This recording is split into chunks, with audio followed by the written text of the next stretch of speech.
YouTubers, what's going on? Thanks so much for your dedication. For those of you watching live, that is awesome. Watching on demand, thank you so much. We appreciate all the comments. You got to do two things. You got to tell everybody that you know, everyone you know, your doctors, the bus driver who takes your kids to school. Tell them about this podcast and also hit subscribe. Make sure you tell them to hit subscribe as well. We appreciate it, and we're getting going right now on Fantasy Football Today. Happy Friday, everybody. What's up? You know what? We got a little drama last night. We had the Broncos just with this nice leisurely drive. They're down by 10 in the fourth quarter. They don't care. They're just going to run the ball and, saunter over to the line of scrimmage. Just nice little scrimmage that they had last night. It's ridiculous. Like a little urgency, please. But they made it a 3-point game and couldn't get off the field because D'Ernest Johnson is incredible. We welcome you to the Friday edition of Fantasy Football Today. Starts and sits for the NFC home games. 6 more games to break down today, plus reviewing last night's game. Jamie, not a bad game, I guess. It was like, predictably low scoring, but hey, it's 2021 and we get nothing but drama on primetime. Yeah, great job by D'Ernest Johnson. I whiffed on that one, so wish I could take that one back. He was fantastic, and it's fun to see. It'll be fun to see what happens when Nick Chubb is back and what their role is until Kareem Hunt returns. How much they'll continue to lean on D'Ernest Johnson. But if Nick Chubb is out, you got to feel pretty good about having a starting running back, and it was good to see them take advantage of the matchup. Case Keenum didn't throw up all over himself, so he played well. And it's unfortunately time to I think say goodbye to Odell Beckham as a fantasy receiver. It's just I don't think ever going to happen for him. Yeah, he played about 60% of the snaps. They said he was not healthy, that he really wanted to be out there with his teammates, so he gave it a go. Yes, great for him as a NFL player. It's just, as a fantasy receiver, I just don't know what you're going to get from him anymore. Healthy, not healthy. It's just, he might just be taking up a roster spot for you. Yeah, I guess if he's healthy and Jarvis Landry isn't, people might have a hard time dropping Beckham, but maybe not. And Landry played. Yeah, but Landry got hurt. He left late in the game. Oh, that's true. Yeah. Yeah, he left, I think, on the last drive of the game. I thought they said it was minor, though. Okay, I didn't see an update on that. But maybe we'll get one today. Dave, we also had a lot of people. You know who the most started running back in this game was? Want to guess? Javonte Williams. Yes, it was. Javonte Williams. And did he come through at the end? I'm wrong. What? No, it was D'Ernest Johnson. Okay. So he was at 69% start, right? I have Javonte at 59 and D'Ernest at 65. Oh, I thought 69 for Johnson. Jamie Johnson played 69% of the snaps. All right, guys. Come on. That's what you saw. Grow up. No, he did. It was really 69%. I'm just kidding. All right, so dive back into that in a second. Just want to preview what's coming up. The replacement running backs, we're going to assess them this week, of course. Some of them yesterday, but some of them we talked about yesterday, but we'll go through all of them today. So that's Darrel Williams and Collins and Booker and Hubbard and Patterson, perhaps, and Herbert and maybe Devontae Freeman, Eli Mitchell, guys you picked up off waivers at some point this year. What can we expect from them? Beat the waiver wire. Only 2 teams on bye next week. Not the same kind of beat the waiver wire. And the 6 games starting with Chicago and Tampa Bay in just a bit. So the injuries in this game, Jarvis Landry left. Beckham left, then he returned. Donovan Peoples-Jones was hurt in pregame warmups. Cleveland also lost cornerback Denzel Ward to an injury. And Baker Mayfield has a fractured shoulder. So he's seems more optimistic about his status than most people. I don't know. I guess I shouldn't say that, but he kept saying he was going to play this week, and then it was like, no. Von Miller left with an ankle injury, and those are injuries. So, Dave. The Von injury, I think, is considered relatively minor, and with 10 days to go till their next game, he should be fine. He said his pride was hurt more than his ankle after all the bleep he talked, he said. Yeah. All right. Javonte Williams, if you're on Twitter during a Broncos game, it doesn't take much. It takes a 7-yard run for Javonte Williams for people to start going, oh, give him the ball more. But he did. They both scored. I mean, again, it was even split. Like, do you think that Javonte Williams? Yeah, okay. Do you think, you can explain, that Javonte Williams is any closer to taking over this backfield? No. I like the fact that first of all, this was the first game where there wasn't that much of a split. Melvin played 59% of the snaps, which was a little alarming. But in the fourth quarter, it was 11 of 18 snaps for Javonte. Javonte played 20 snaps in the game. 11 came in the fourth quarter. That tells me that they wanted to get him on the field late. They thought that he was the best running back that fit them when they were chasing points. So I'm encouraged by that. And he didn't have that big breakaway run. That was the thing that we kind of really relied on him for the past couple of games. He didn't have that in this game. Thank goodness for the touchdown catch for both him and for Melvin Gordon. In time, I think the Broncos are going to realize that Javonte Williams should be closer to 59% of the snaps than 41% of the snaps, and Melvin should be closer to 41% than 59%. But they're both going to play as long as they're healthy. So it's going to be a frustrating exercise for fantasy managers every single week. But Javonte Williams still somebody who I think, especially when there's buys, qualifies as a low-end number 2 running back. And until there's really a good separation, Melvin's going to be really close to him. They're tethered together, and they'll keep each other from being top 15 running backs. The most encouraging thing I think from that game last night was Mike Boone was healthy, and they made him a healthy scratch. So it didn't make it even worse because there was some talk about him playing also, which would have been just a terrible, terrible situation if you're getting 3 guys on the field. By the way, we did have in the chat here on YouTube, we had a Team Name Tuesday on a Friday. It's from Dari. Javonte, suck your blood. Very appropriate. Yeah, very good. I love it.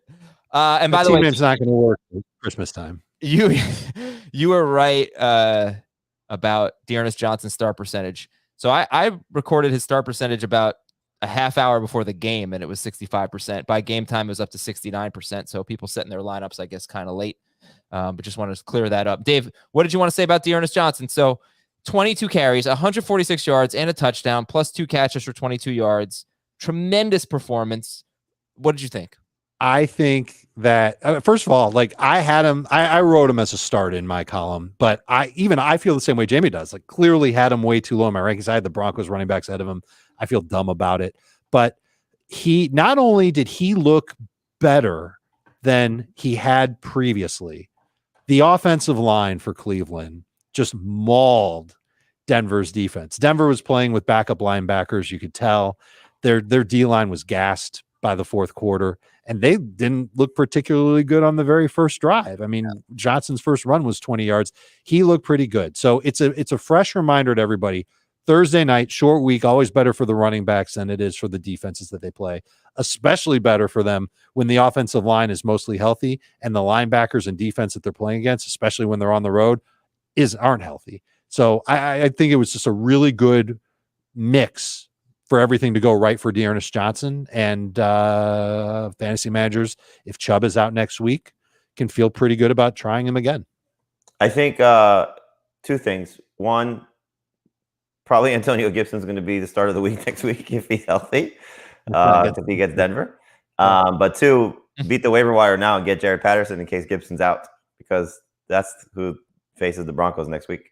Yeah, and the Browns play the Steelers at home. The Steelers are going to come off a bye, so they'll be rested and ready to go. I still think that there's a good opportunity for Johnson to be okay next week.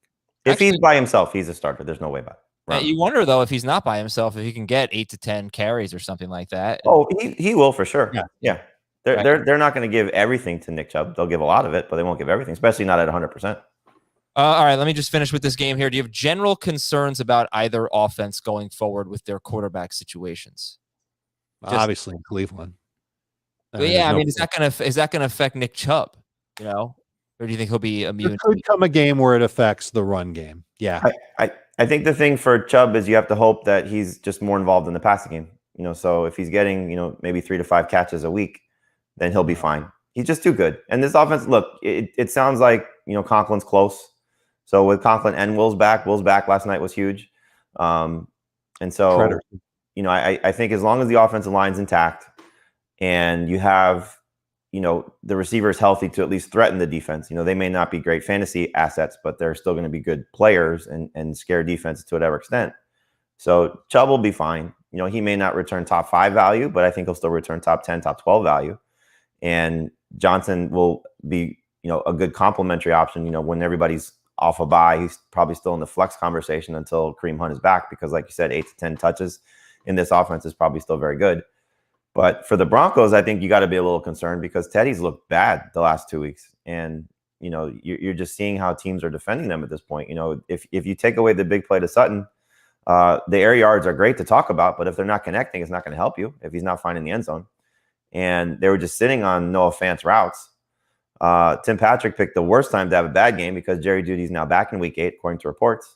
So it becomes more crowded offense on a team that has, some quarterback issues. And you saw, a lot of people clamoring for Drew Lock to be in the game last night because Teddy just didn't look right. Yeah. Sutton had 68 yards. It was his 4th best game yardage wise this year. So 4 games with under 70 yards for Sutton. And now here comes Jerry Jeudy back into the mix. It's a big question mark now about that passing game in Denver. Okay, we'll talk about it more on HQ. Noon Eastern, Monday through Friday, but Sunday, 10 a.m. to 1 p.m. Eastern. Yeah. CBS Sports HQ, watch it on the CBS Sports app, on your Apple TV, on your Roku, whatever it is, on your smart TV. 10 a.m. they get started on CBS Sports HQ. Meanwhile, that's on Sundays. If you want an edge while setting your DFS lineup, check out the Fantasy Football Today DFS podcast. That's Frank Stanfield, Mike McClure, and Sia Najad. They got cash and GPP analysis. Episodes on Tuesdays and Thursdays, deep diving into pricing and matchups. Listen to the Fantasy Football Today DFS podcast wherever you listen to FFT. So I don't know. Just real quick. Mary Kay Cabot, who covers the Browns for the Cleveland.com, I guess it is.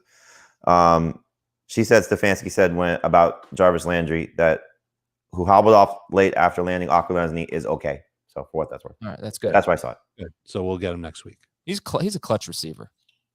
He's never a bad option as a number 3 or flex receiver. I'll tell you how he's a smart player too, because he knew he dropped that ball. And he was hurrying everybody to get back up. He's like, let's go. Let's the ball. Yeah. All right. So let's talk about the replacement running backs this week. And they're going to have a tough act to follow. Dearness Johnson is probably going to be the best one. But your level of confidence in the group, right? So Darrel Williams against Tennessee. I guess we can turn this into a quasi-startometer here, but I'll go down the list. This is actually based on Dave's rankings, but Darrel Williams against Tennessee. You guys supremely confident must start in Williams? Yes. He's a must start. Yes. Chuba Hubbard at the Giants? Yes. Yes. Must start. Anyone else that you feel is a must start? No, but I'm including Eli Mitchell, by the way. Based on the track record from last night, no. Okay, so what are we looking for? Are we looking for 15 PPR points or 10 non-PPR points? Oh, that would be nice. Okay. I think Devontae Booker and Alex Collins have a shot, assuming Collins plays. Okay. Collins against the Saints are like seriously good run defense, though. I They know are. Pittsburgh Collins can contribute in the passing game, though. He got 100 yards. He will, but also DJ Dallas and we got to start thinking about DJ Dallas and Travis Homer at this point, because if Collins doesn't practice again on Friday, I know they still have Saturday to go, but if Rashad Penny's not active and Collins misses practice through Saturday, you might want to be picking up DJ Dallas or Travis Homer now, depending on what your league you're in, because if those are the two guys, while they may not be great, opportunity is going to be there for them. Will we get 12 PPR fantasy points from Collins or Booker? No. I think you'll easily get it from Booker. Really? Yeah. Okay. I don't think Carolina's their run defense is amazing. They lost Shaq Thompson. And so since then, they've allowed like almost 6 yards per carry. And yes, they've taken on great running backs. But I think Booker's worth starting this week. If Shepard is out for the Giants, that could just be and Ingram. I mean, just an absolute disaster. Both guys downgraded on Thursday. So if you don't have Tony, you don't have Galladay, you're talking about maybe Darius Slayton playing. But if Shepard is out and that's the defense that they're facing, I guess 12 PPR points is not that hard to. He had almost 11 last week for the work. But I mean, if that's you're telling me what the potential is, I would try to avoid him. You talking about Booker? Yeah, I mean, I don't want a guy that's getting 10 PPR points. That's not good. It's interesting. Thank you. We had a whole debate about this when you weren't around. It's not good, but if you get 10 from your flex, it's really not that bad, right? I mean, under the circumstances of what this week is, it's not bad. Right. I started Tim Patrick in a flex last night. So that's bad. Right. I don't want to be searching for 10. Right. hoping for 10. What did you make of? I'm guessing nothing, and I didn't make much of it either. But thinking about it, I mean, the Giants got blown out last week, and they kept their starters in for the entire game, basically. Well, of course, because he's a high school coach. But not Devontae Booker. So yeah, because I get that. I'm saying that maybe he's not just the every down back. I don't know that it meant anything, but they left Shepard out there. They left Daniel Jones out there. They did not leave Devontae Booker out there. It could be position. Exactly. That's exactly what it is. Because, heaven forbid he gets hurt. They're already down Saquon. They know they've got nothing behind. It's Gary Brightwell and Elijah Penny.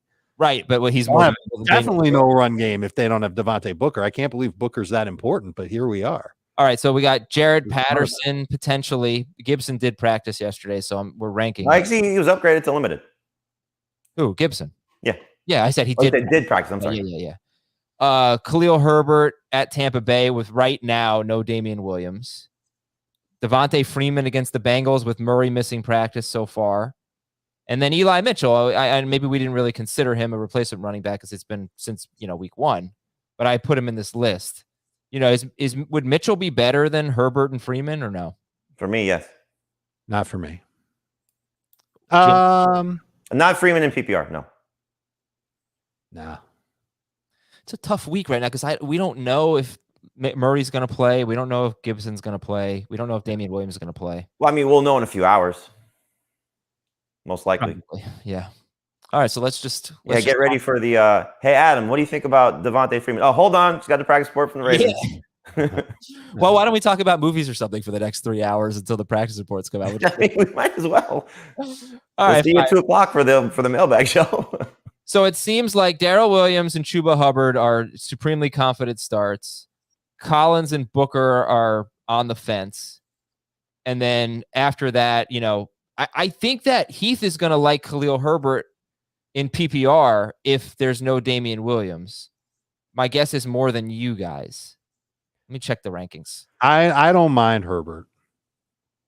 I put him ahead of everybody that played on Thursday, so that's not going to look good. But he's still, if there's no Damian Williams, he's going to get a ton of work for the Bears.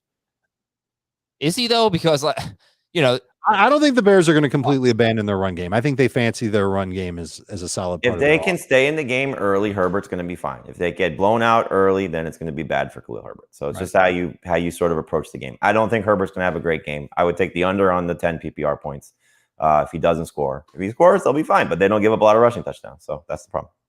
Okay, let's do our news and notes here. Alex Collins missed practice, as mentioned. Josh Jacobs had an interesting quote about his offensive line. They're coming off a pretty decent run game against the Broncos. He said the offensive line is getting more cohesive now, starting to gel a little bit.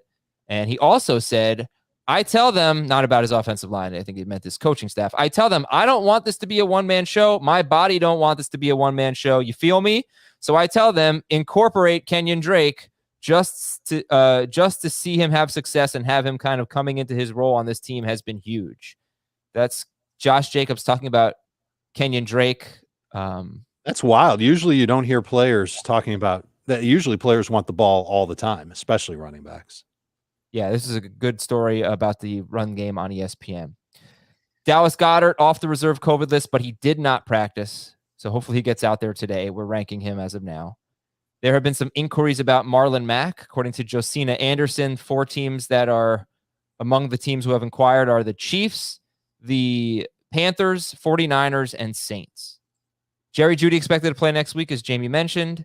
Are we worried about Tyreek Hill or Travis Kelce missing this game? Not as of now. And just with the Marlon Mack thing, think about 2 of the teams that were referenced there, right? The Chiefs and the Panthers. How long are the starting running backs going to be out if they're looking at Marlon Mack? Damian Williams still on reserve COVID list. Taysom Hill missed practice.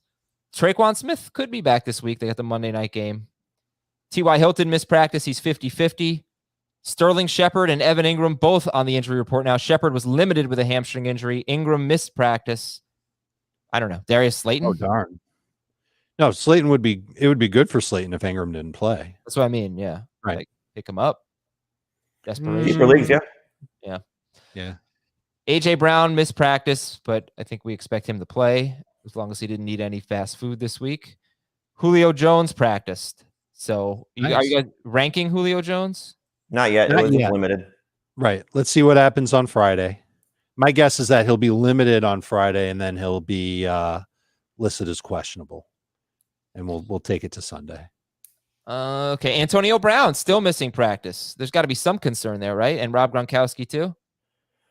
Gronk is probably out. I would be surprised if he plays, but it's a pain tolerance thing. Brown will find out today. And that's clearly a great sign for Mike Evans and Chris Godwin, because that they would benefit in a big way. And then you probably look at Scotty Miller if you're desperate for a receiver. If Brown's out. Johnson. Well, how about OJ Howard if Gronk and Brown are out? It's got to be. There's some tight end desperate fantasy managers out there. Yes, he would qualify. Yep, Howard had 10 targets the last 2 weeks, so they're starting to work him up. He's playing more than Cameron Brate too. We talked about the Miami-Atlanta game yesterday, but both of the cornerbacks have been limited in practice for Miami. They're starting corners. If they play, does that dampen your enthusiasm on Matt Ryan? Are you going to move him down? No. Okay. It's weird. It dampens my enthusiasm a tad, but I'm not going to move him down because the quarterbacks who are behind him are guys that I just can't see being that much better than Matt Ryan. Latavius missed practice and Antonio Gibson did practice. That was a good sign. All right, it's time for a beat. You mentioned McLaurin. McLaurin didn't practice. I didn't mention that. Or no, I'm sorry. He was limited. I think he didn't practice on Wednesday. He was upgraded to limited on Thursday. So he'll play. He's trending properly. Cool. Okay, now it's time for a beat. The waiver wire. A lot of DSTs out there. So you don't necessarily have to beat the waiver wire. I mean, there are like a lot of good ones, good options that are going to be available. Then it's not a huge priority, I guess. But you do have the Bengals at the Jets next week. Chiefs hosting the Giants on a Monday night. If anyone drops Buffalo on their bye, you can always pay attention to that. If anyone dropped Tyler Bass, honestly, and this again, I'm not saying that you should roster 2 kickers, but hey, you got some scrub and you don't need, maybe you'd roster 2 kickers for a day. My son has an undefeated fantasy team, and he insisted on keeping Tyler Bass on his bench and not going. I was like, it's a kicker, Ryan. Who cares? No, Dad, I'm keeping Tyler Bass. He's been awesome. So my son's doing it. You can do it too if you're all about that Bass. So that it's really about, I mean, for Beat the Waiver Wire, I don't know if you guys have any options that you love, but I was thinking maybe are there some running backs? Shout out if you thought about Tommy Tremble just now, by the way, to everybody listening. All about that Bass, no Tremble? Yeah. I feel that. Okay. So James says that Marlon Mack. Get that. Come on. Marlon Mack is a must roster player. Any running backs that you could see coming into some more work? The names that I thought of, maybe Savon Ahmed, Wayne Gallman, JaMychal Hasty, Marlon Mack was on my list. Who else? What do you think, Dave? I think that Ahmed makes sense because Gaskin's been terrible. And I think they know what they've got in Malcolm Brown. They know what they have in Savon Ahmed too, but I wonder if he starts to get more work. I don't think that Gallman is necessarily worth adding, but I do wonder if he starts to take some work away from Mike Davis. I wonder if Cordero starts to take some work away from Mike Davis because he's just been so inefficient. I'm a little nervous about Mike Davis this week, even though it's a great matchup against Miami. Hasty is worth stashing in deeper leagues. Penny, obviously, if there's an opportunity for him to play with Collins being out and if he's ready to go, he's probably at the top of this list. Mack is the one that I don't know if I feel that good about. I know he could get traded. I don't think he gets traded and finds himself in a feature role anywhere. The one for me that's still available in the threshold we talk about is Ramondre Stevenson because he's playing right now. And that's a great one. He's at 59%. Percentage, Jamie? 59. What is it? 59%. Okay, I didn't hear you. I was too busy blabbering over you.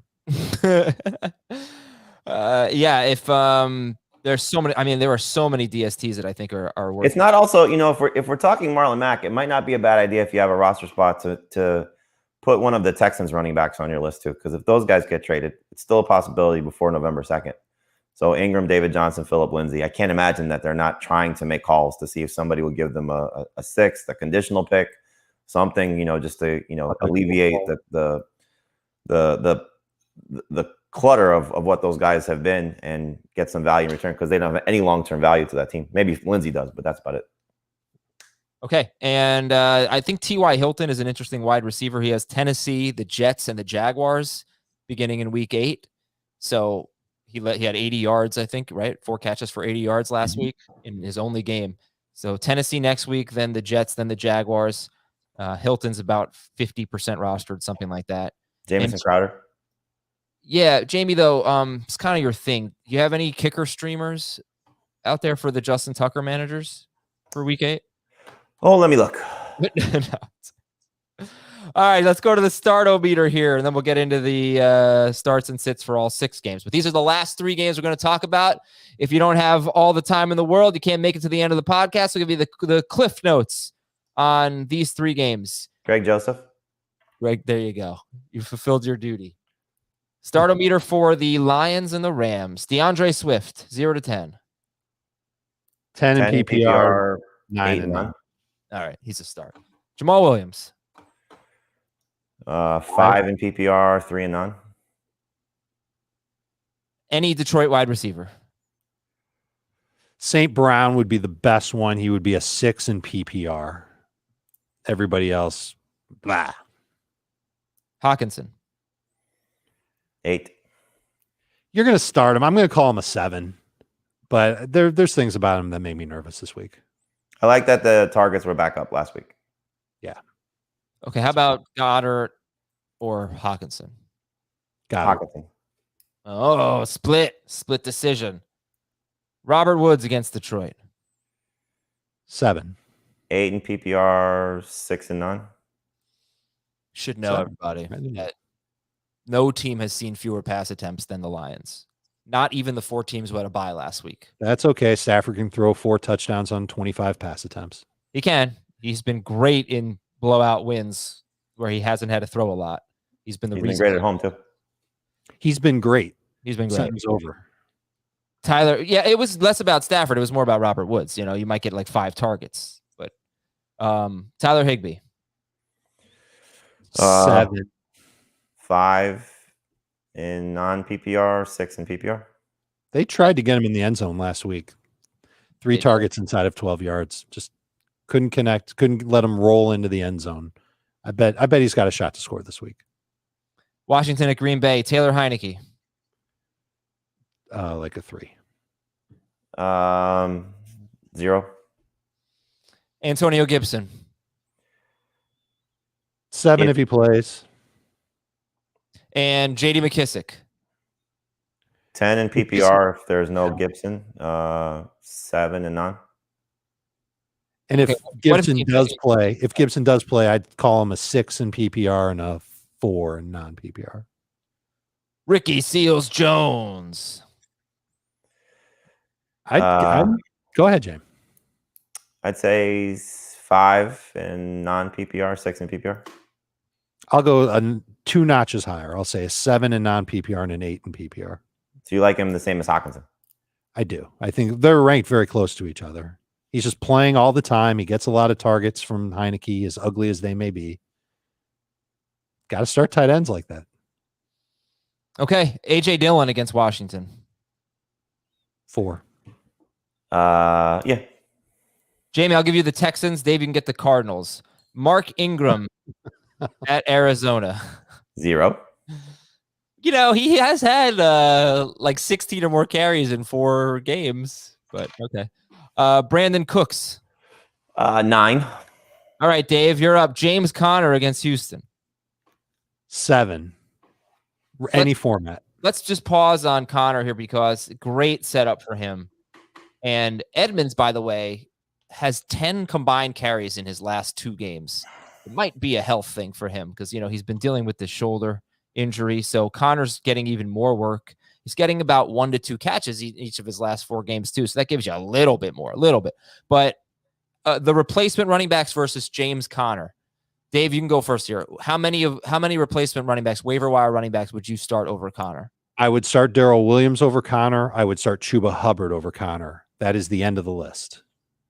Jamie, agreed? Yeah, same. I started him over Dearness Johnson, which is going to look bad, but it's the perfect setup. I mean, they're 18.5-point favorites at home, you know, so right. if there's an opportunity for garbage time and touchdown potential, he's got it.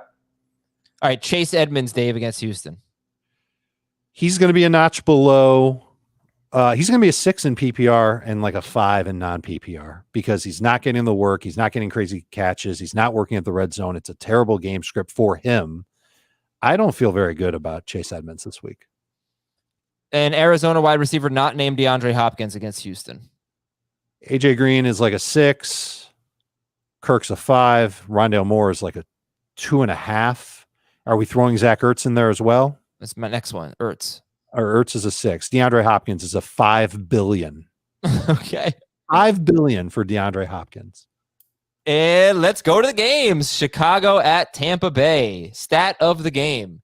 Ybor City, which is in downtown Tampa, is known as one of the most haunted places in the world, according to top10travellist.com. Ybor City. I'm just loving. I love Halloween. What were we watching last night? 2 nights ago, we were watching House of Wax. You ever see that with Paris Hilton? No. Wow, it's actually not as bad as I remember. You watch it with the kids? No. And then what was last night? The hell? Oh, The Omen, the original The Omen. Good movie. Okay, so let's go to the game. Are you dressing up your kids for Halloween? Obviously, you will with little Andrew, but Emma too. Emma's gonna be a Cabbage Patch Kid. Okay. Which one? I don't know. And you're gonna obviously you'll let Andrew go trick or treating. Yeah, they'll go trick or treating. I'm devastated that it's on Sunday. I really would love to be part of it. Yeah, they'll go trick or treating, and you'll get the candy at the end of the day. Andrew's gonna be a superhero. We're so ashamed. He wants to be Robin. Why are you ashamed? Because he's the worst superhero. He's the worst. He's not even a superhero. He's a sidekick. He doesn't have any. You haven't seen Teen Titans Go because Robin's. Yeah, exactly. I've seen that show. I never see that. No. He's like featured in that. It's like the one show you guys bring up. And I told you, my son, his name is Ronan, so he went as Robin. But we said it was Super Ronan because that little R. Oh, super! That's good. He went as Robin. All right. Do you still have the costume? Can you send it? Yeah, you want it? No, we got one. My son's going as an egg delivery man. It sounds like such a unique costume. I'm so excited. He's like, Dad, can you give me 24 eggs on Halloween and some toilet paper? That's fine. I don't know what the toilet paper's for. That's a little strange, but sure. So I'm impressed that my son, 17 years old, going to go out on Halloween. He says he's donating all of his candy. He even said, Dad, I'm probably not even going to bring any candy home. I said, that's great. That means no cavities. That's a really good bit. I like that. Okay. Chicago's defense, they're 10th in points allowed. I think they're 8th in points per game, 12th in yards per play, not getting a lot of pressure on the quarterback. What they've been great at is in the red zone. I think I mentioned this last week against the Packers. 3rd best red zone defense. So it might come down to that for the Buccaneers. How do they do when they get in the red zone? We'll start, though, with the Bears. I'm not sure if they still lead the league. I think they lead the league in sacks, Adam. They might have a low pressure rate, but the Chicago Bears defense. Really? Because they do have the 6th lowest pressure rate, according to Pro Football Reference. I know. I heard you say that, which made me do a double take. I can look it up real quick. Last week, they were in the lead in sacks in the NFL. They might be top 3. Really? Okay. I will look it up just for you. Thank you. So Justin Fields were sitting. And then, Jamie, just sum up your thoughts on the Bears running backs here. And I think people have the Myles Gaskin game in their head, but it's actually 5 running backs have at least 4 catches. 4 running backs have at least 5 catches against the Bucs. So there's that PPR possibility. What do you think? If he's involved in the passing game, he'll be fine. And, more so than he was last week. I know he had 3 targets, 2 catches, and that was good to see. If they're in the game early, then, or I shouldn't say, if they're in the game, through the first half, they'll have an opportunity to get work. Like Dave said, I don't think they're changing their offense. They are who they are. And so, he'll get probably in the neighborhood of 15 total touches, even in a bad game script. But if he doesn't score and he's not getting close to 5 catches, it's probably going to be a bad game for him. So that's the concern. The LA Rams came into this week with 18 sacks. The Vikings came into this week, and they're not playing this week, with 21 sacks. Tied for first with the Chicago Bears, 21 sacks. They lead the NFL. Lowest pressure rates this year, according to Pro Football Reference: Colts, Giants, Texans, Falcons, Patriots, Bears. It's so interesting. They're getting to the quarterback. And I'm seeing a different number than what you're seeing. Yeah. I'm seeing a pressure rate where they're 12th in the league, which is still low compared to where you would expect a team that leads the NFL in You're sacks. looking on True Media? Yes. Yeah, I think I should probably use True Media. Just to get who's number one? Who's got the highest pressure rate on True? Well, they've got the Browns there, but they've played an extra game. Well, they also had the game against the Bears where they just annihilated. Yeah, they were pressuring quite a bit in that game. Yeah, because Pro Football Reference has the Browns with the second highest, but that was before last night. It's not updated. And the Vikings, number one. You know who's the lowest? Colts, Giants. Colts are second lowest. Giants are fourth lowest. The lowest. Dolphins. Do the Dirty Bird. The Falcons. Atlanta Falcons. Lowest pressure rate in football. Great news for Tua Tagovailoa. All right. Sorry. Let's back on track here. So we've talked enough about Khalil Herbert. Any Bears wide receivers to start? You're not starting Robinson with any confidence. Mooney is a boom bust flex who is coming off a game where he scored a touchdown. So there could be some letdown potential, but we'll see. How does Cole Kmet measure up among the tight end dung? I mean, if you're stuck, he's not awful. Just if you get what you got last week. It wasn't an insult to Cole Kmet. It's an insult to the position. It's an insult to dung. I think he's getting a little bit more involved in the passing game, and there have been some suggestions out of Chicago this week that they should start utilizing more tight ends. If there was ever a game to start using more tight ends, this would be it because of that big D line for the Tampa Bay Buccaneers. 9 targets in his last 2 games. That's good. So Fields is finding him. Yeah. Okay. And Tom Brady is top 6. Any concerns about the Bears? They're pretty solid against quarterbacks, and maybe this is a lopsided win. I don't know. Jamie, any concerns about starting Brady? I mean, I guess if you drafted Brady and Stafford, you'd start that's Stafford. about it. Yeah, I would start Stafford. Me too. All right. Brady's actually been great in 2 blowout wins. Those have been his best games. 39 points against Atlanta, 47 against the Dolphins. That's the thing. I mean, they blew out the Dolphins. He threw 41 times. They don't just like take their foot off the gas. Leonard Fournette has become a must start. 3 or more catches in every game. Would you start Darrel Williams, Chuba Hubbard, or Leonard Fournette? Fournette. All right. Tampa Bay wide receivers. Jamie, the breakdown. Brown plays, I guess, assuming he practices in full today, he's still my favorite. If he doesn't practice in full, then I probably would reconsider it a little bit just because how healthy is he. But right now it's Brown, Godwin, Evans, and PPR. Brown, Evans, Godwin, and non-PPR. Brown's your favorite, huh? Is he your favorite rest of season? For now, I mean, you just look at what the body of work has been for him. He's had the most production. So it's hard to go away from what he's been. I mean, the other guys have disappeared. Teams are trying to, whenever they're trying to take away somebody, they take away Evans. So, right. Yeah, Dave, when you look at Evans and when he has struggled, and I'm sure everybody's going to start these guys because it's 6 teams on bye. He struggled against Trayvon Diggs. He struggled against Darius Slay. And he was solid, I think 7 for 75 against J.C. Jackson and the Patriots. Yep. Do the Bears have that kind of player? They've got Jalen Johnson. He's their best outside corner. I can't say that he shadows anybody. I haven't done the dig on that to see. And even if he has, I'm not sure the Bears would say, all right, stick on Evans. They might have him stick on Antonio Brown, the way that Brown's been playing. So Tom Brady's got the best trio of receivers in football, and it's a pick your poison thing for Chicago's defense. They've got to hope that their pressure rate goes up so they can keep up with the sacks. That's the only way they can stay competitive is to put pressure on Brady. Johnson's having an amazing season, by the way. He is. But I don't know if he's shadowing anybody. Right. No, I don't know. You said. Yeah. Mm-hmm. Okay. Well, I'm sure Mike. You want me to take a look real quick, see what I can learn?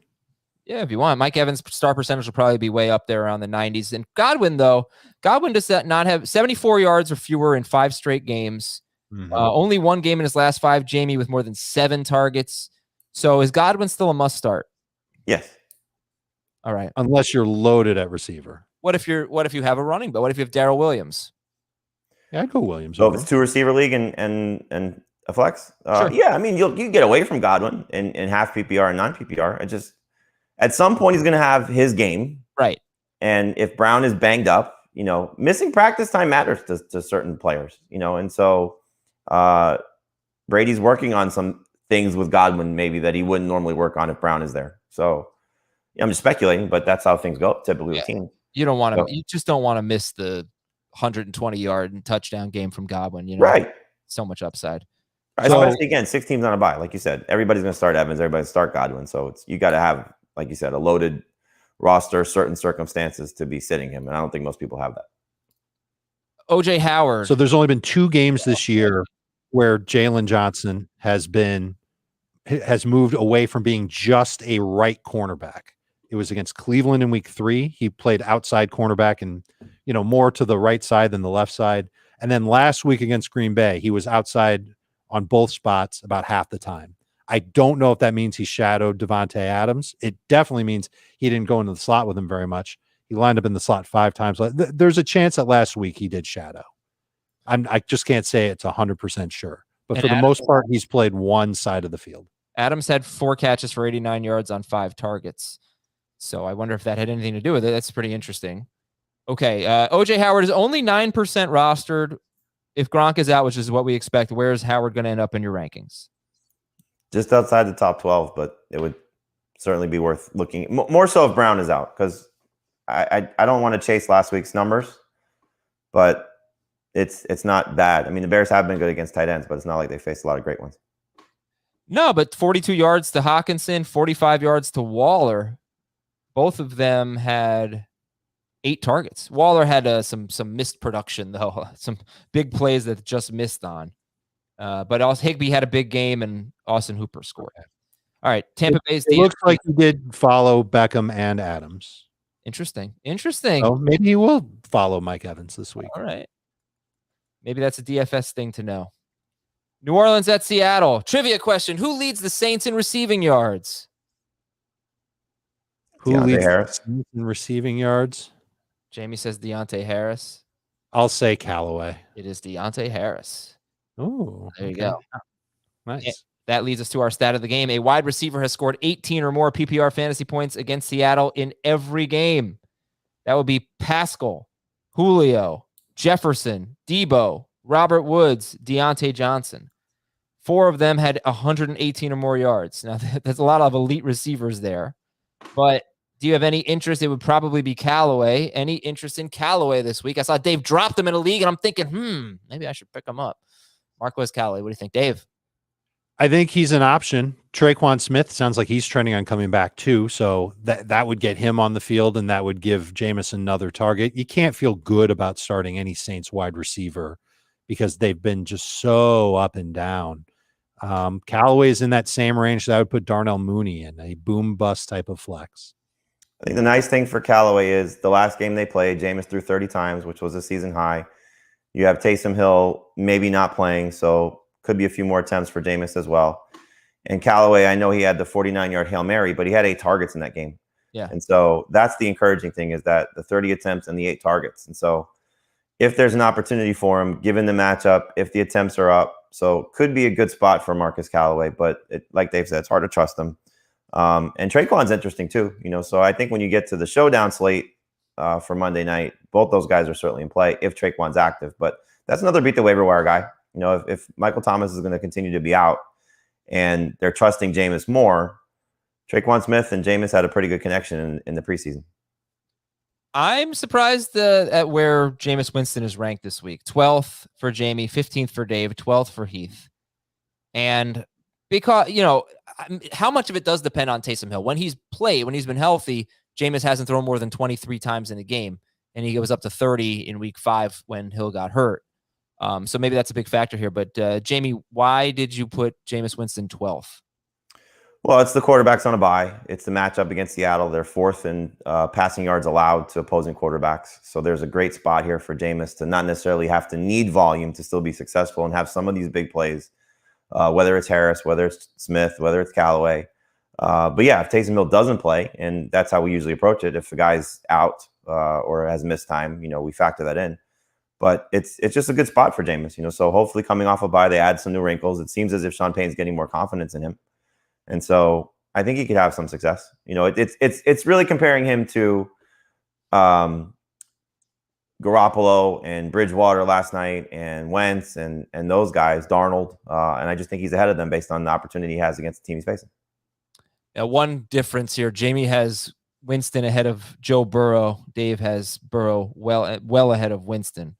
So that would be, something maybe we'll debate on HQ or something. Start Kamara.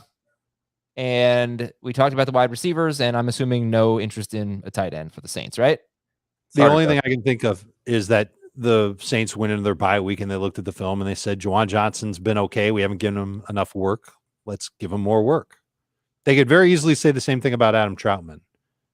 Not that I'm starting either guy, but in a couple of my deeper leagues, I've stashed Juwan Johnson just in case he comes out playing more this week. And one of our viewers says Michael Thomas is a waste of a roster spot. No. Are you sure that's who he's talking about? I know he spelled it wrong, but yeah, I'm pretty sure that's what he's talking about. McGill Thomas is a waste of a roster spot. No. I mean, just be patient. Hopefully be back, and maybe there's a chance he's back next week, but if not, hopefully 2 weeks. On the other side, I was worried about when we talked about drafting him was that we don't know when he's coming back and what kind of a receiver is he going to be with Jameis when he does come back. All right, on the other side of the ball, we're sitting Geno Smith. We've talked a lot about Alex Collins. If Collins plays, he will be what in your rankings? Number 2 fantasy running back. Yeah, low end number 2 flex. And then Metcalf and Lockett. All right. Dave, how much confidence do you have in these guys? Geno Smith's air yards last week per pass attempt, he averaged, I think it was like 3.3 yards per attempt. That's what he averaged, his air yards per attempt, 3.3.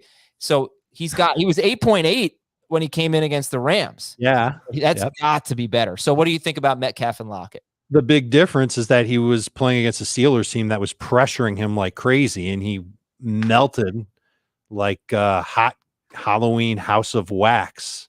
So I think that we could end up seeing Geno Smith do a little bit better this week against the Saints. New Orleans ranks poorly in pass rush pressure rate. They're ranked low in sacks. They're toward the bottom of the league in sacks. They are dead last in time to pressure the quarterback at 2.73 seconds. So I'm assuming that Geno Smith's going to have some time to throw in this game. And I think that really helps Lockett a lot because Marshawn Lattimore seems like a perfect fit to match up against DK. We've seen Lattimore matching up lately. And that means whoever is lining up against Lockett doesn't have the type of speed or game that's going to shut him down. And they were taking some shots to Lockett last week. They were trying. A couple of them got tipped at the line of scrimmage. A couple of them were off target. It is Geno Smith. It's still not great, but I've got enough confidence to start Lockett as a low-end number 2 receiver this week. Yeah, not me. I think you're going to see the Saints defense get back to looking like what we thought the Saints defense would at the beginning of the season. Marcus Davenport was back to practice, so that'll help their pressure. Geno might get benched in this game. I mean, you're hearing Cam Newton's name being floated out there. If he struggles again, he had 5 sacks in that game, and part of that was on him, just holding the ball too long. So I wouldn't be surprised if this game gets sideways for him and this defense becomes a problem for this offense. I don't want to trust either Seattle receiver, to be honest with you. And the Saints have held Devontae Adams to 56 yards, Terry McLaurin 46 yards. Not to say DJ Moore had a big game against them, but obviously we know Lattimore is a good cornerback. So it's Lockett could certainly make a play or two. And again, we're 6 teams on a bye. It's hard to get away from guys like this. Like I'm stuck. I'm starting Lockett in the league, but I just don't feel any confidence in either one. Would you start James Conner over one of these guys? Yes. In full PPR? Not Metcalf in PPR, but over Lockett, yes. I got Lockett ahead of Conner. Full PPR. Okay. How about like Jamison Crowder or these guys? Oh, I'm taking these guys over Crowder. It's close with Lockett and PPR, but yeah, I'd still start them. And how about Jacoby Myers? I'm starting the Seahawks. Okay. Sit the Seattle tight ends, and Saints DST is top 7. Start them up. Game of the week when we come back. What is it? You'll have to find out after this quick break on Fantasy Football Today. Carolina at the Giants, of course. Stat of the game. The Giants have the 2nd lowest pressure rate in the NFL. And let me see what the Panthers are. They're top 4, I think. They are 4th. Yes, they have the 4th highest pressure rate in the NFL. So this game could certainly be decided at the line of scrimmage. Stat of the game number 2. 4 running backs have scored 20 or more PPR fantasy points against the Giants. And additionally, Cordarrelle Patterson scored 16. And Alvin Kamara only scored 12, but he rushed for 120 yards. Terrible run defense, and that's why these guys have faith in Chuba Hubbard. Jamie, Chuba Hubbard or DK Metcalf, PPR? Hubbard. Dave? Let me see what I have ranked. I've got Metcalf ahead of Hubbard. Okay. But Hubbard is a start this week for sure. How about Sam Darnold and Robbie Anderson? All right. I know they've been struggling, but it's just, this is such a good matchup, it seems. So do you start them, Jamie? Darnold and Anderson? I don't mind Darnold if you're stuck at quarterback. I think he's in that Jameis, Garoppolo, Wentz range. I actually like Darnold better than Burrow. So I think there's a higher ceiling for him. Robbie Anderson's it's a dart throw. You got to hope that they connect for a touchdown, but the matchup's fantastic. So he's got a chance if the targets stay up, and the targets have been up for him since McCaffrey's gone down. So it's just, hopefully they connect. But there's a stadium where they connected. Yeah. Do you know where Terrace Marshall is on the injury report? I'm trying to look it up. He has not practiced. Yeah, he's not practicing. So that's going to save Robbie Anderson from losing playing time. Is that because they could very easily move to Marshall and put Robbie in a smaller role if they're unhappy with what they're getting out of Robbie. But if Marshall isn't playing, their hands are tied. Robbie will continue to play. He'll continue to get targets. But they talked this week. Matt Rule specifically said we need to get back to running the ball more. So I'm worried about what that means for Sam Darnold. Obviously, it's a great matchup for him because he won't get pressured as much. Maybe he runs the ball more. And that might end up happening. So good matchup for Darnold. I agree with Jamie. He's right in that range with Jameis. I'd rather start Jameis. And Robbie is, you know what you do? If you're in a DFS tournament, build a lineup around Darnold and Robbie and put DJ Moore in there too. Yeah. That's going to be a stack that'll be quiet this week. Not a lot of people will try that. I can't sit here and tell you to start Tommy Tremble, but the Giants are so bad against tight ends. So he's in the dung category. He's below the dung, but he's got a chance to be pretty good someday. Daniel Jones is, I think, 18th for both of you. It's just a bad setup for him. Left tackle's out, receivers are hurt. And then you've got Devontae Booker. Would you rather start Devontae Booker or Robbie Anderson? Booker. Devontae Booker or Tyler Lockett? Lockett. Booker and non-PPR. Okay, Lockett and PPR. Giants wide receivers. So is Sterling Shepard total must start if he's healthy? Yes. If he's not healthy, how much would you trust Darius Slayton? Not much. Aren't you going to ask Shepard or Lockett since we're sure comparing everybody to Tyler Lockett? Shepard or Lockett, Shepard or Metcalf? Shepard over both for me. I've got Shepard close enough to Metcalf where I wouldn't hate you if you did it. Okay, so definitely over Lockett then. Yes. Okay. Yeah, the good wide receivers have done pretty well against Carolina. They what are they? They're 11th against wide receivers. You got to wonder if Gilmore plays. Oh yeah, that's right. He's been practicing. He is potentially going to play in this game. Would that make a big difference to you on Sterling Shepard? Not for Shepard so much. I don't think Gilmore will go inside with him, but if you are desperate for Slayton, they play outdoors, Jamie. Huh? They play outdoors. They do. I don't think he'll go in the slot with him though. Oh, okay. Evan Ingram is. They'll pick him on Dante Pettis and Colin Johnson. Right. Evan Ingram. I just to ask, is Dante Pettis a sleeper? No, I don't know. Shepard's the new Dante Pettis or the old Dante Pettis? I forgot. Wait, who was the new Dante Pettis? Brandon Ayuk is the new Dante. Oh, that's right. I'm not talking about Dante Pettis anymore. Evan Ingram is in the top 17. He has a pulse. Does he? He's hurt. Oh, that's right. He didn't practice. That's right. Downgrade in the midweek stuff is not good. This is gonna. I think you're too high on Daniel Jones at 18. But yeah, who's behind him? Taylor Heineke, Mac Jones, Geno Smith. Maybe not. Carolina's DST is a start. Start him up. Detroit is at the Rams. I gave this stat of the game earlier, but the Lions have seen the fewest pass attempts in the NFL. So you're saying, oh, well, what if they just blow him out? What does that mean for Stafford? Well, he scored 30 points in a blowout win against the Bears, 33 points on 28 pass attempts in a blowout win against the Giants. He'll be fine. Yeah. All right. So DeAndre Swift, you can't get away from him. He'll be Swifting this week. That's scoring all his points in the fourth quarter. It's called Swifting now.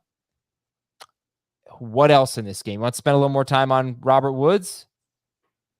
Oh, Darrell Henderson, by the way, total stud, right? Yes. Yeah. There was some cool footage of Cam Akers at practice. He was doing the ladder drill. He looked actually pretty quick. So hopefully he's obviously not going to play this year, but the rehab's going well. Yeah, that's great. Good. All right, there are some interesting players in this game. There's Hawkinson. There's Michelle. There's Robert Woods. You love Sonny Michel this week. No. No, but you could see the path to some garbage time production. Sony Michel or AJ Dillon? Dylan. Michelle. Ooh. Sony Michel or Chase Edmonds? Edmonds. Yeah, probably Edmonds is safer. All right. Hawkinson, most people are going to start him. Dave, I think you said you'd start. Who'd you start? Goddard over him? I would start Dallas Goedert over him. I would have started Fant over him. I'm worried that that's the guy that the Rams are going to try and take away on obvious passing downs. Okay. Just kind of obvious, right? He's their best tight end / pass catcher. Yeah. Yeah. They haven't, but they don't shadow. But that doesn't mean they can't, double team. I'm sure they will a little bit. Right. Robert Woods. Okay. So let's talk Robert Woods versus Chuba Hubbard. Hubbard. Robert Woods versus Devontae Booker. Or Woods. Woods. Robert Woods or Geno Smith Superflex. PPR. Oh, good question. Woods. I'll take Geno. They're my absolute favorite questions. They happen so infrequently, but when we get the super flex wide receiver versus quarterback or whatever versus quarterback, I just fear Geno getting pulled. For who's their backup? Jake Luton. I don't think he's getting pulled. How about Eli Mitchell or Robert Woods? Mitchell for me. Woods for me. Okay. And Tyler Higbee.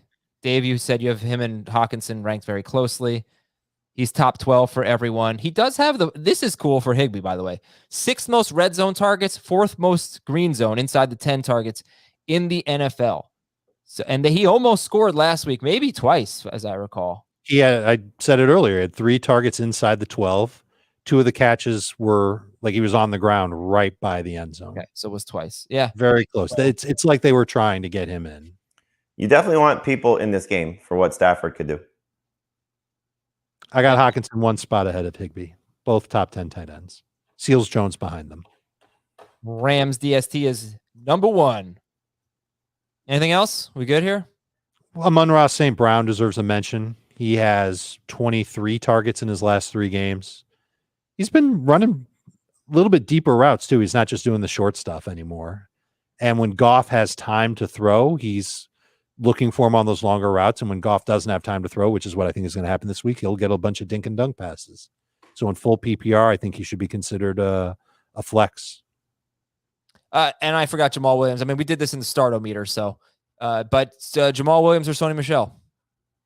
Sony. Sony non-PPR, Michelle. Williams PPR. Jamal Williams, he has like 16 catches this year or something, and 8 of them came in week 1. What is the exact stat? Yeah. No, that's right. Yeah. Wild. Fooled you. Let's go to the Washington football team at the Green Bay Packers. Taylor Heineke is basically 19th or 20th. He has struggled in his last 2 games. Packers have allowed multiple touchdown passes in 4 of 6 games. They really haven't faced tough offenses yet. I don't know that this is one. Okay, Gibson versus McKissick. Dave, if Gibson plays, how much confidence do you have in him? Enough to call him a number 2 fantasy running back. And if he plays, nothing special. I think he's going to need a couple of long runs and a touchdown to come through. Is he the best running back for Washington if he plays? He'll be ranked the highest, but McKissick will be close behind him. Totally expecting a blowout here where Washington's playing from behind. I would rank McKissick over Gibson in PPR this week. Because of the injury or the game script or what? Both. I mean, you just have to fear him leaving the game. All right, so McKissick had 8 carries and 8 catches last week. I just want to point out, they lost by 22 at Buffalo, and he had 5 touches, 2 catches. They lost by 11 against New Orleans, and he had 3 touches, 1 catch.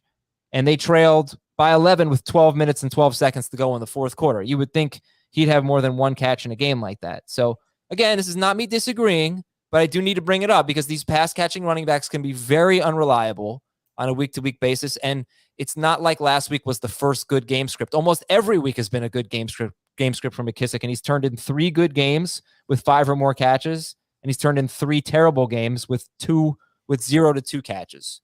I don't know if there's a correlation also, but Heineke didn't run last week, and McKissick's passing receptions were up. Yeah. You also have now this.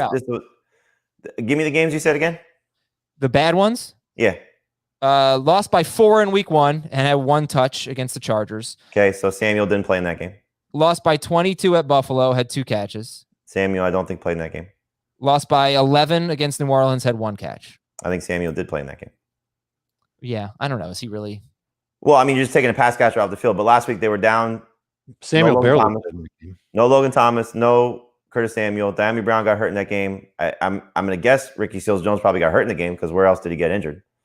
So, how many guys were they down that McKissick needed to be more involved in the passing game? Yeah, I don't know if it's just because of the week or because of what he did last week, and everybody's expecting them to get blown out.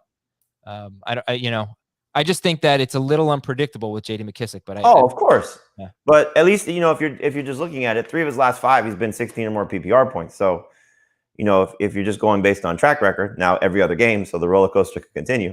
But just Gibson banged up, chasing points most likely. It's hard to say that there's not a reason to buy into it.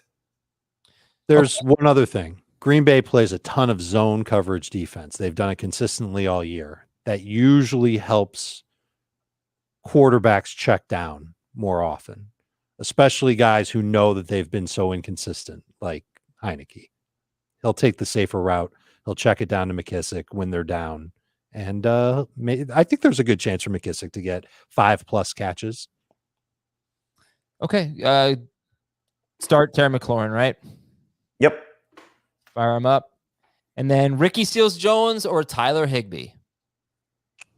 I've got Higbee a notch ahead of Seals-Jones. Same. Ricky Seals-Jones or O.J. Howard? RSJ. Baby Seals. Aaron Rodgers, top 6. Dave has him second. It's been very, very solid this year after week 1. And Aaron Jones is the man. And A.J. Dillon, is he a top 30 running back this week? Borderline. Okay. Unfortunately, the catches disappeared last week. He had 4 in week 5 and none last week. All right. Washington does have a good run defense, but Packers will probably be able to run on them. Would you start any Packers wide receiver other than Devontae Adams? No. I'm forced to start Lazard in the fishbowl. How we doing in the fishbowl? Dave, you still top 100? I'm top 200. Lost last week. Jamie, how you doing? My team lost Akers and Dobbins before the season started, so it's been an uphill battle ever since. But 3-3. Okay. Sit Robert Tonyan. Robert Tonyan has 10 or fewer yards in 5 of 6 games. That is incredible. He's due. 11 yards this week. Green Bay's DST is a start. Houston at Arizona, our last game. This might be my favorite stat of the game, of all the games. James Conner. He has had there have been 4 games that the Cardinals have won by double digits. In those 4 games, he has 16, 11, 18, and 16 carries. And the game that he had 11 carries, if y'all remember the Jacksonville game, they did win by 12, but it was a pretty close game, actually. It was a 7-point game midway through the fourth quarter, and then he scored a touchdown to make it a 2-score game. But that is 16 or more carries for James Conner in 3 of 4 games that the Cardinals have won by double digits. Combine that with the Edmonds situation where he has 10 carries in his last 2 games. Combine that with what Jamie said, 18.5-point favorites here. Combine that with the fact that the Texans give up like 5.5 yards per carry to running backs. Not quite that high, but it's over 5. Oh my gosh. Why isn't he the start of the week, Jamie? He was in consideration. He's my favorite running back in this game, more so than Edmonds. It's even in PPR, so I just think you look at what the upside is for Connor. It's just a lot to like, so for people that are struggling with bye weeks and injuries, not that he was available on the waiver wire, but this would have been a good guy to trade for cheap. And maybe you still can, because he's probably in a lot of people's benches. We talked about that during our live show. We mentioned that Connor could be that guy. Unfortunately, he's averaging 3.4 yards per carry and doesn't have a carry longer than 16 yards this year. So when you're he's not playing great from the standpoint of this is a wow factor guy, but this is an opportunity guy. So like you said, injury, game script, opponent, scenario, they should be sitting on a significant lead in the fourth quarter, and hopefully he gets those chances like we've seen. And I think for his yards per carry, you'd have to really do a breakdown of it, but he gets a lot of carries in a spot where you can't break off a long run, right? I mean, can't do that at the 6-yard line. So it might be deceiving a little bit. Yep. All right. So he's a start. And Chase Edmonds, would you start Chase Edmonds? I may have asked you this, I'm sorry. Or let's say Devontae Booker, Eli Mitchell, those running backs. Those guys. I've got Edmonds behind Booker, behind Khalil Herbert, behind Alex Collins, ahead of Eli Mitchell, ahead of Sony Michel, ahead of Devontae Freeman. The only one I would start over there is Collins in PPR, but non-PPR I start Collins. Yeah, it's really tough to like a guy like Eli Mitchell who might not have a catch versus Edmonds who will have at least 3, maybe 5 or 6.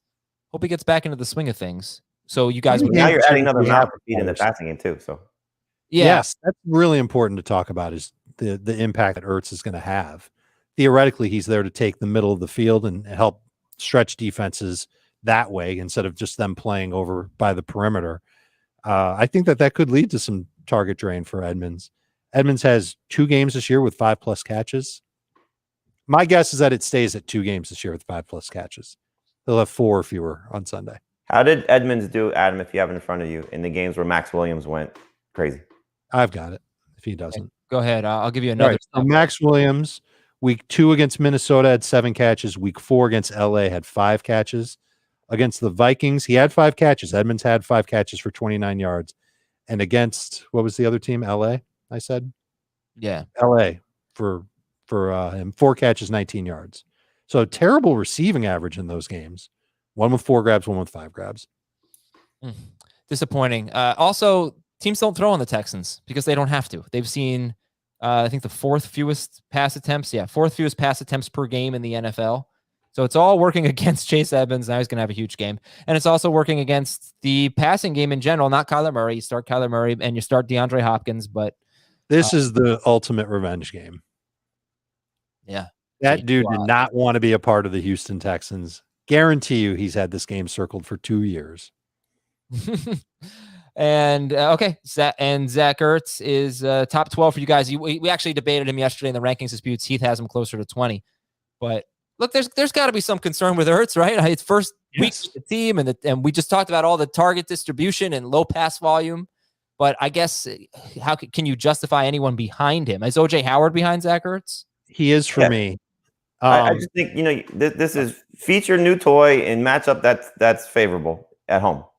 So I don't think he's going to have an 8 for 80 in a touchdown type of game, but I think he can get you what he get you last week. 4 for 30 in a touchdown. Mm-hmm. And yeah, the Texans give up the most fantasy points to tight ends. Right, they've given up 4 touchdowns to the position in the last 3 weeks. Brandon Cooks is a must start, right? Yes. Got to. Cool. And that's it. Yeah, I want to correct something I said earlier when we talked about the Bucs. I mentioned Scott Miller. I didn't realize he was on IR, so I apologize. Yeah. Tyler Johnson is that guy who could step up. Should probably drop Scotty Miller then. I'm going to do that. Thanks for watching and listening, everybody. Good luck this week. Come join us on HQ. We're live at noon Eastern, and then Sunday, 10 a.m. Eastern. And Sunday also live stream here on YouTube, youtube.com/fantasyfootball today at 11:30 a.m. Eastern, just answering questions for an hour and a half. I'll also have a nice review for you of Halloween Kills because we are an old married couple. We watched half of it last week, and we'll watch half of it this weekend because we can't stay up that late anymore. So for Dave and Jamie and Robin and all the superheroes out there that we love. I'm Adam. We'll talk to you. We get the mailbag. We'll talk to you on the mailbag. See you later.